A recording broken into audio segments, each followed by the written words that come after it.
का कितना भी प्रिय हो, जब उसकी मृत्यु होती है तो एक तरफ उसे खोने का दुख तो दूसरी तरफ उसके अंतिम संस्कार की तैयारी भी शुरू कर दी जाती है।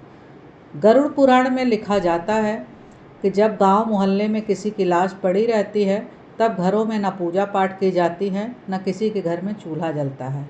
पर अगर किसी की मृत्यु सूर्यास्त के समय हो जाए तो उसके अंतिम संस्कार के लिए सुबह तक रुका जाता है। क्या कभी आपने इस पर विचार किया कि क्यों क्यों अंतिम संस्कार रात में नहीं किया जाता है? गरुड़ पुराण में बताया गया है कि किसी भी व्यक्ति के शव को सूर्यास्त के बाद नहीं जलाना चाहिए।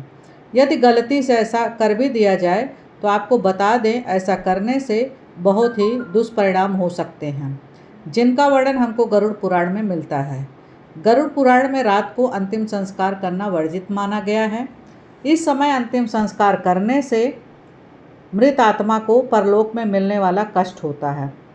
साथ ही अगले जन्म में जिस भी रूप में जन्म लेगा उसके किसी न किसी अंग में दोष होने की आशंका बढ़ जाती है या फिर वो कोई उसका अंग अपंग हो सकता है। इसीलिए सूर्यास्त होने के बाद अगले दिन ही जलाया जाता है और शव जलाने से पहले घर और रास्ते में पिंडदान करने से देवता पिशाचित खुश हो जाते हैं।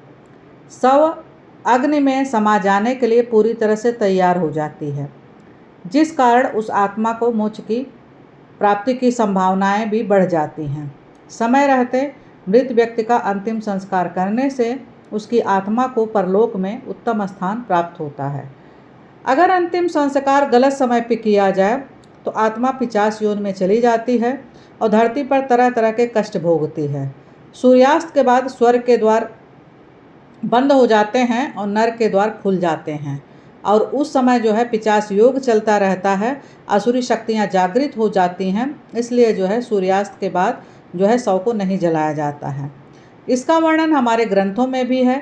सूर्य को आत्मा का कारक माना गया है। आत्मा सूर्य से ही पैदा होती है। सूर्य नारायण का रूप हैं। सूर्यास्त के बाद अंतिम संस्कार नहीं करना चाहिए क्योंकि उस समय सारी आसुरी शक्तियाँ जागृत रहती हैं तो आत्मा को परमात्मा से मिलने नहीं देती हैं। इसलिए अंतिम संस्कार इस समय नहीं करना चाहिए। दोस्तों, उम्मीद करती हूँ कि आप सबको मेरी वीडियो पसंद आई होगी। अगर पसंद आए तो लाइक शेयर सब्सक्राइब जरूर करिएगा और कमेंट में जय माता दी जरूर लिखिएगा।